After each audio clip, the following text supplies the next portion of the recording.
ഇന്ത്യയുടെ പ്രതിപക്ഷ നേതാവ് ശ്രീ രാഹുൽ ഗാന്ധിക്ക് കെട്ടിപ്പിടിക്കാൻ പറ്റിയ ആകെയുള്ളൊരു നേതാവ് ആരാണെന്ന് അറിയാം? നരേന്ദ്രമോദി. എന്താന്നല്ലേ, ഇന്ന് പുള്ളിയതായിട്ടുള്ള ഒരു പ്രസ്താവന ഉണ്ട്. കേരളത്തിന്റെ പ്രതിപക്ഷ നേതാവ് ശ്രീ പിണറായി വിജയനെ എനിക്ക് കെട്ടിപ്പിടിക്കാൻ പറ്റില്ല, കാരണം അദ്ദേഹത്തിന്റെ രാഷ്ട്രീയ ഐഡിയോളജി വ്യത്യസ്തമാണ്. If you're asking me to go and hug the ex-chief minister of Kerala, I cannot and I will not, because I have an ongoing political fight with him. So we have to be flexible and we have to realize that there is a full-scale assault on us, trying to prove that the opposition is weak.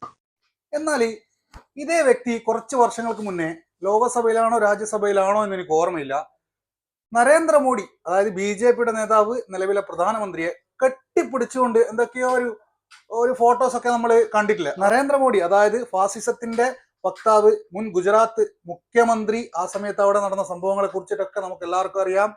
അതിനോടനുബന്ധിച്ച് വന്ന കേസുകൾ നമുക്കറിയാം. നിലവിലെ പ്രധാനമന്ത്രി, ഏത് രാഷ്ട്രീയ party എന്നൊക്കെ നമുക്കറിയാം. അപ്പൊ ഈ വ്യക്തിയെ നമുക്ക് എന്ത് ചെയ്യാം?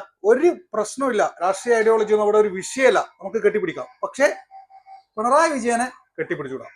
അതിന്റെ സൂക്കേട് എന്താണ്? ഇതല്ലേ ശരിക്കും ഡീല് എന്ന് നമ്മൾ പറയേണ്ടത്, നമ്മൾ മനസ്സിലാക്കേണ്ടത്. ഇവര് തമ്മിലുള്ള അന്തർധാര കൃത്യമായിട്ട് സജീവമാണെന്നല്ലേ ഇതിന്റെ അർത്ഥം.